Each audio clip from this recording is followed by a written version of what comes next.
Hey everyone, I am Jeff, and welcome to Bourbon Over Baseball. We are going to be finally finishing the preseason 2020 Set League previews. So, if everybody's been listening to the previews that we've been doing with the division breakdowns, much appreciate the listens there. It's also, side note, so great that people are really keeping up on our league. It's been awesome for me to be able to talk about it this much, and people are listening. So thank you all for doing that. Can't say that enough. But yeah. So anyway, this is going to be the last time that we talk about the league before we really get into it. We have started some games here and there, but one thing I wanted to do was really quickly do a recap of the grades. Of the teams, the pros and cons, comparing them against each other within the division, across the entire league, and then I wanted to end by giving my final predictions on how I think the league will go, which I'm sure I am just raising an umbrella in a lightning storm. So, and especially as commissioner, and having a team in it, I have so many biases here. This is really dangerous, but you know what? Here we go. We're going to do it. So, again, appreciate you guys getting here. If you haven't listened to the other ones, I think this is a great actually intro for you to kind of see what's been going on with this league and how the teams shook out. And then if you want to get more into the specifics of the actual players on the teams, which I'll mention some here and there, but I think this is a great kind of start to that. So let's start actually with something one of our guys put together from the league, which I thought was awesome. He put together this amazing graphic that, let me zoom in on this if I can get there, that kind of just took like a deep dive into the hitting and then into the pitching. So I'll show the hitting here first. With Showdown, there's so many metrics. If you do one metric, it needs to do another. And I know some people might look at this and be like, hey, you're not hitting everything. This doesn't make sense. I'll give you an example of one that maybe doesn't resonate well for my team, but we're just having fun. I think this is a great way to kind of start. And I remember in our first league that I did some of this stuff. And yeah, it's just a blast to look at it comparatively. So, 60% of team spending was going on the lineup, which I think is actually pretty spot on. I was the high with 3630. I spent 73% of my money on that. Actually somehow feels low. I don't know. And then the lowest amount was 2,200, which actually I love that T800s team, which we'll talk about. So I think that's somehow worked out. Average on base being 8.1, I also thought was high, but I think the fact that the average, just having 9 eights as your lineup would be pretty awesome. But again, I know that's a lot easier said than done. So going down some of the other ones, average home run hitters. So if they hit a home run at 18 or better, how many were on each team? I think it being 4.8. Now, given that's including, control or on base 5s and 6s. So kind of a tough metric. But in mistake pitch leagues, which we play, that matters. So the Steamers, Matt R had 8. His team mashes. I'm glad I'm not in his division because I'm not excited to face him. But, one of my things here was I focused, my team, even though on paper it looks like it could be kind of makes me nervous. I really focused on low out ranges. And then I also focused on single starting low, and then also single pluses and doubles starting low. So that's kind of like a metric that doesn't really capture my team and what they did. But again, we're having fun here. This is great. And also, major shout out to Nate of Ducks on the Pond for putting this together. Just kind of did it in his spare time, put a lot of work in it. It looks great. And man, I'm glad to share it with you guys. So average 9 plus on base, 3.4. You can see the high and the low there. And then defense, which defense is always, or defense and speed actually. Defense is always an interesting one. I think the average 6.5 catcher, 8.3 infield, and 5.3 outfield. It's pretty serviceable. I was actually surprised it was so high, given how I think a lot of people in this league don't care about infield, especially outfield. Yes, and catcher was not that deep, but I think everybody having. I mean, it's funny. I think I'm 6'7", 5". So I accidentally, and I was not paying attention. I accidentally got nearly the average. So. And then base paths, speed. I think speed matters in our leagues. When you're coming from second, you've got to have A's and B's because you're going to be able to score on a single from second. So there's some teams here with a lot of C's, And I think that's a downside. That's where T800s probably save some money here. But the average speed was a B. That's 14.9. It's a 15. And if everybody hasn't seen this league, because we didn't have enough stats for the 2020 season, because it was odd, we just went straight ABC. So 20, 15, and 10. And then look at the average speed. I mean, the fact that there's two teams that have 5 is terrifying, just really terrifying. So that's, I'm not looking forward to that. So that's taking a look at the hitting. Let's just take a look at the pitching. And I want to try to keep this quick-ish, so that's why I'm kind of running through it. So taking a look at the pitching, which I actually haven't dove that much into this, so this is going to be a first for me. Average spend. So average team was spending 25% of their salary on starters. The highest was $1,870, and the lowest was $270, which was me. And that range is just it's just fantastic. And actually, it's worth noting that 220 of this 270 is one of my starters. The other 3 are 50 points total, which I love those 50 points total. I actually regret spending so much on my 220 guy, but here we are. Average control. I think the average control being 4 is actually, again, I think that's high, but a lot of people are going to pick the high control, kind of maybe the lesser chart guys. But man, the average control of 5.5 for the T800s is, again, I'll get to it, but why I think that team is freakishly scary. Average chart outs, so 15.6. That feels right. I think the fact that it's low, that's the difference. T800s has the high control, but the lower outs.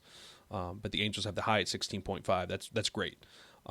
Average own chart home run. This was something that this was happening a lot more in this league.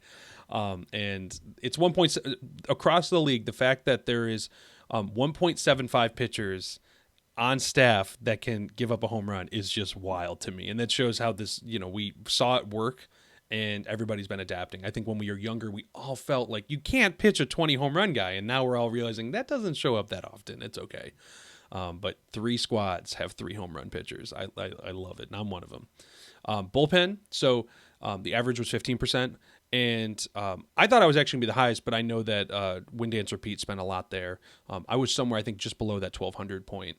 Definitely spent more than the average, but similar control numbers across the pitching or the starting and the bullpen. And then the average pen size. So we've got some with 8, some with 5. How many studs are on that? So we use the tiers, which is the control plus the routes. So, control 2, I believe, is it would be a 21, I believe, because 22 is a tier 1, and then 23 is a tier 0. So, think of a 21 that could be a 4 control out through 17 kind of guy. So, which I probably just said it totally wrong, but in any case, look it up. And then fresh IP. So, trying to think of the. Oh, so that's just like total IP of your staff. So that's interesting. It's 6 total. So I think in this league, with the way we added new relief rules, that's a big deal. That absolutely matters. So anyway, major shout out to Nate, Ducks on the Pond, for putting that together. We were that came out of nowhere, and we weren't expecting it. And I was so psyched to be able to, for him to share this, and people were into it. So, So let's get into the team breakdowns. So, again, I'm going to do this quick. If you want to go listen to the more specific ones, go look on our channel. There's a 2020 set league playlist, and you'll see that we have a cardboard cutouts, auto runner on second, and 7-inning doubleheader division breakdown. That's where we go into the teams a lot more. But more than anything, I just wanted to go in the pros and cons, and then the grade that we gave them, and kind of show you the whole league stacked against itself. So first one is me. We came out of this with a B-, which I think maybe I could track up to a B, but I think I am one of the worst teams in the league. I wavered on my strategy within the draft, and I just did not get some of the guys that I think that I wanted for my team. Not because they weren't there, but because I made mistakes. So I'll admit that. But like I said, my out ranges are pretty great. My single place double ranges are also pretty great. I have a lot of high on base guys with doubling at 16 and things like that, which I love. So strong lineup. Bullpen is fantastic. I have 2 tier 0s, so these are out through 17, 6 control like Jesse Hahn. So again, that 23 number. But so that's good. The cons here is my starting is just such a question mark that if they are bad, they are really bad. I actually don't mind them, and I look at them and I'm like, yeah, these are serviceable, and I especially for 10 points and 30 points, I kind of love some of them, but games could get away quickly. I'm going to give up runs early, and it's just going to depend on if my batters can score early, then it just creates such a cushion for my relief staff to just come in and just shut down. So B minus, you'll see how it stacks up in the rest of the league. But let's go to the Oakville Trojans, which I'm getting on this list, so I can look at the team. Great starters. Really, with the exception of, I think, one starter that's 80 points. He has 680 points, 570, 460. He has Bauer, Keuchel, and Giolito. That's pretty great. And the fact that his rotation, he's already, in a couple game sample size, he's already been going very deep with them and having some success. His lineup has just been screwing. He has had some bad outings with this lineup. But and great that the rotation goes deep, or the rotation can go deep. The bullpen, I'm worried about the depth there, like really worried, because if anything goes wrong with any of his starters or any of his relievers, there's no safety net. And the speed is slow. He has four C's, I think 3A or 2Bs or 3Bs and 2As. The 2As is fine. But a lot of C's there, so it's kind of bringing down that average. But we went with our boy Kyle, the Oakville Trojans, as a B. And going to the big dog. So this is, again, another new team. It says Nick L. And I've already watched one of his games. He bats Soto and Tatis Jr. back-to-back. I can't not put that as a pro. So that's great. He has incredible defense, just really strong defense to back up, a pretty solid lineup. I mean, Soto is just a monster. Tatis is a monster. He actually he has some great 7s and 8s. Mostly, he's got like Jerks and Profar, Luis Robert, which I think it's Robert and not Robert. God, I'm going to get it wrong either way. What does it matter? Cano. So a lot of good 8s there.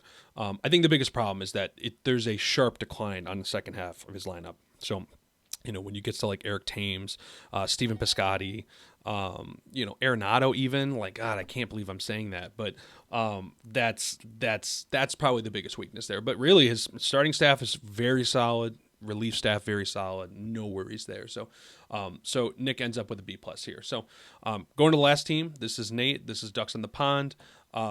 Had a great draft, and we talked about this on the division thing. Brian Hayes, first round pick, just so good. So good, and he's already been so good. Not a surprise there. And really, this team is just, I think, the example of balance. He only has a couple guys that are really low points. That's probably the biggest. He has a bench guy that's 10, but really his lowest point guy beyond that in this lineup is 20. He has some bad closers, but he has shut down relievers to kind of help out there. So generally, there's a lot of balance here, and there really is not too much here that I'm worried about, and I don't think there's much here that he's worried about. I think he executed his draft strategy perfectly, exactly how he wanted to do, and that's why I think he came out as being the best team in this division. And I'll get more to the predictions of the actual how I think the shakeouts will go and who will be on top and everything. But let's go over to Auto Runner in a second. So this was Win Dance Repeat. Greg, who we talked with, goes through his team. He has incredible strong bullpen depth. He has probably too many guys, but that's a good thing, in this.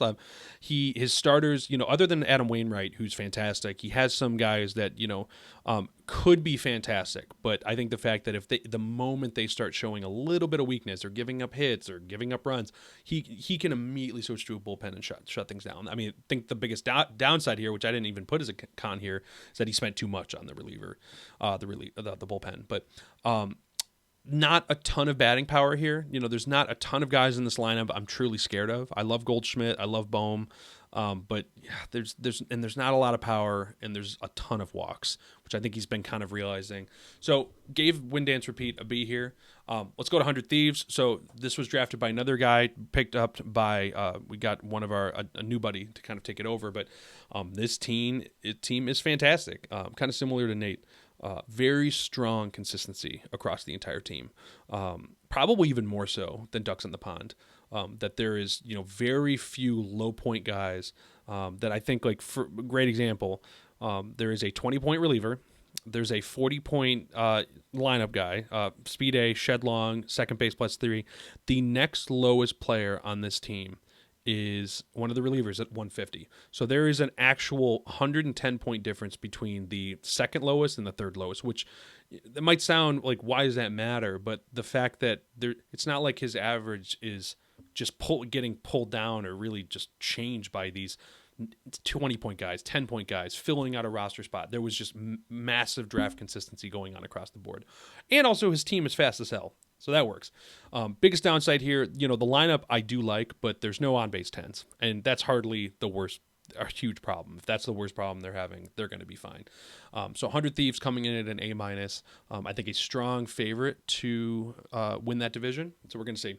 Raleigh Fingers, my buddy Kevin, drafted by another one of our buddies. So very reliable rotation. I think the buddy that drafted it knew that he wanted to do that and Kevin wanted to do that, so we just kind of leaned into it.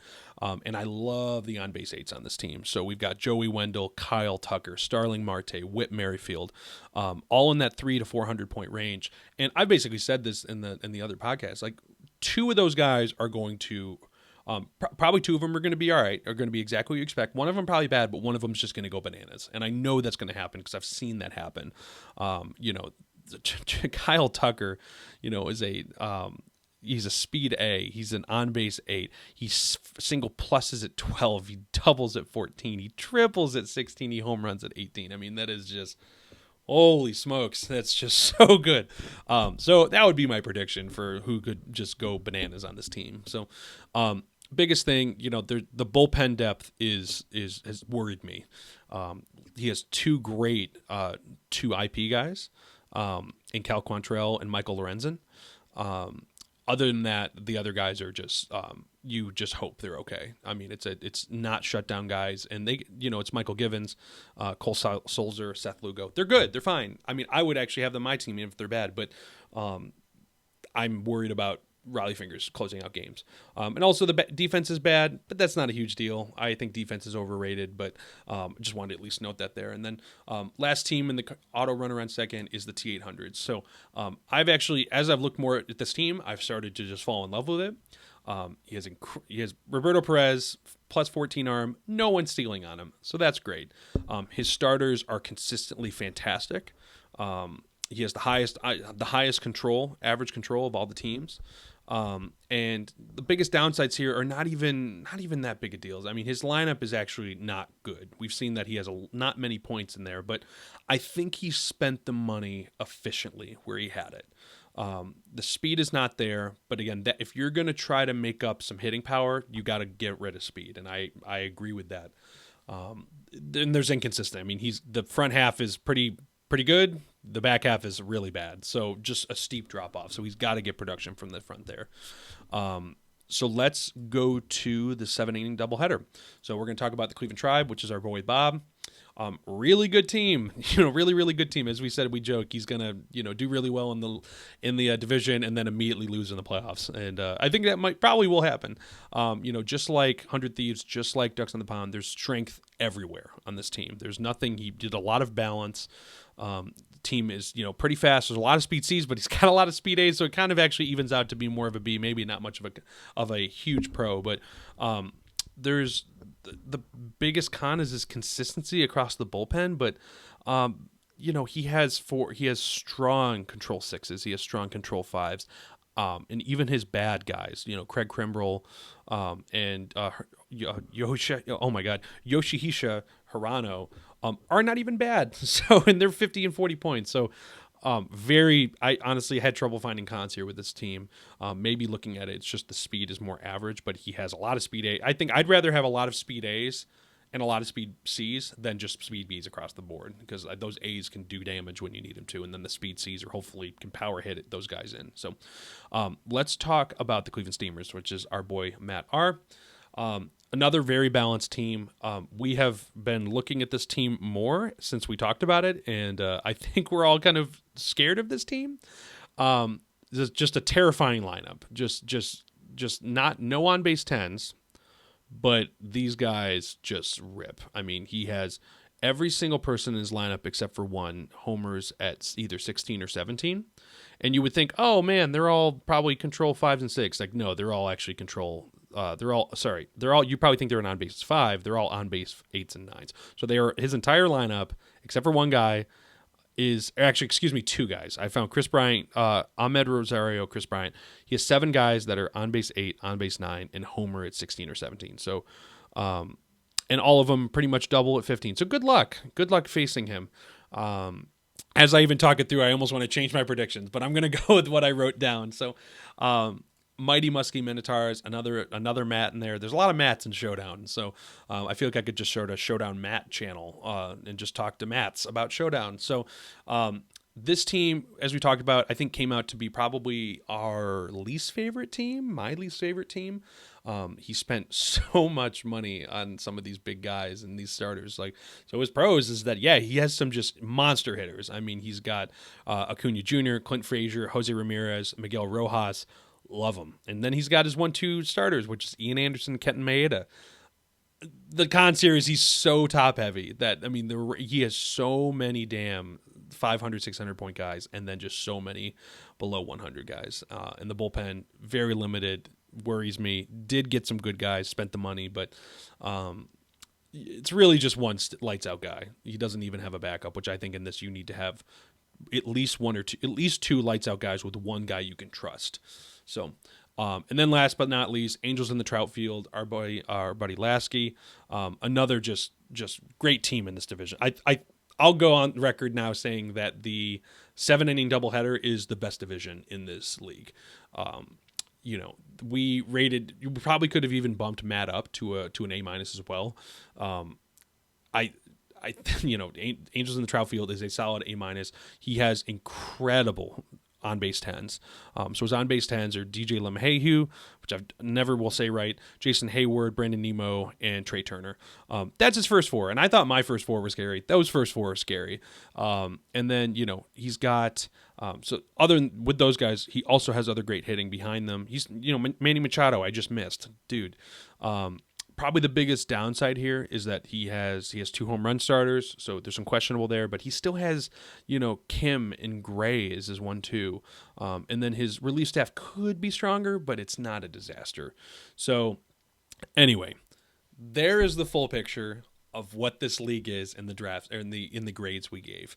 Take a screenshot, share it out, blast me, comment with how much you disagree with this. I want to hear it. And I'm going to hear it from our league, but I want to hear it. And I actually can't wait to share this early so that hopefully one series we're going to start doing is bringing teams on to talk through their strategy. And then I can ask them about what they thought of their grade, and then they can agree or disagree. So we're going to see. But let's get to my predictions. I'm pretty excited about this. I think that I'm going to just be very wrong, but let's take a look at it. So, okay, this is what I think that the division order is going to be. I wasn't going to do records because that's who knows, but let's go to cardboard cutouts. I think Nate and the Ducks on the Pond are going to take it. I think they might take it handedly, or just take it solidly. I don't, whatever the right word would be there. I think they're going to take the division probably by a good amount. Nate mentioned to me that he thinks he's going to be 18-6. He's not going to be 18-6. So he might be 14-10, but that's okay because he's going to take the division. So I think the big dogs will be there too, maybe in range of him. I don't know. I think probably 500. And I think the Oakville Trojans and myself are going to probably be somewhere just below 500. Auto runner on second. This is probably my big surprise. I rated 100 Thieves as a better grade. I think the T800s are going to take number 1. Could be very wrong. Will absolutely be wrong. But there's something in that team. I think the starting, and I just believe that, I've seen strong starters and a lineup still, even an okay lineup, still just do fine. And I think that he could kind of nickel and dime his way through games here and there with 1 or 2 runs to wins because he has an incredible pitching staff. So I'm calling the T800s as the number 1 in that. So I'll talk wild card in a second. You're probably thinking it. So 7-inning doubleheader, probably best division in baseball in our league. I think Angels in the Trout Field are going to take number 1. I think that the Tribe and the Steamers are going to be freaking head to head for that second spot in there. I think it's going to come down to, I think they'll either be tied. And if they're tied, I think it's going to come down to a divisional record. I think it's going to, maybe if they're tied, they're going to come down to a head-to-head record. I cannot wait to see how it turns out. I think that is the matchup for me to, like, their games are going to me, in the division, are going to matter so much. And then Mighty Muskie Minotaurs, love our boy Matt, but I think he's going to be pretty far down with fourth. I don't think he's going to be in contention there. So let's talk playoffs. Playoffs? Let's talk playoffs. I want to show you who I think is making the playoffs here in the seeding. Divisional round. So we've got Angels, T800s, and Ducks on the Pond are going to take the 1, 2, and 3 seed, and they'll be seeded based on their record. And then the wild card, regardless of record, goes into the 4, which I know some people feel differently about that. I was going back and forth, but I felt like if you're getting the wild card, you're getting that 4 spot. You're happy to be there. I can't wait for this. I'm talking about it as if it's going to happen. I don't know if it's going to happen. But Angels in the Trout Field and Cleveland Tribe, same division, are going to be playing each other in the first round. I want that to happen. I don't think it'd be crazy. I think that that's going to just be a wild matchup. So these are going to be best of 5. And then I think the Ducks on the Pond, the T800s, are going to be in the divisional round. So how I think this is going to go, I think that the Angels are going to win in 4 games. In a 5-game series, and I think the Ducks are going to win in 5 games. I probably would take the Ducks and probably also in 4 games, but we get an Angels in the Trout Field and the Ducks on the Pond World Series. So, we talked about on our podcast that Lasky, Angels in the Trout Field, Nate, Ducks in the Pond. They did their research, and it just comes out this way that they are both in the World Series. So, and my prediction in the World Series is that the Angels in the Trout Field will be the winner of the 2020 Set League World Series. So I think it's going to go 7 games, and I think the Angels are going to win in the 7th game.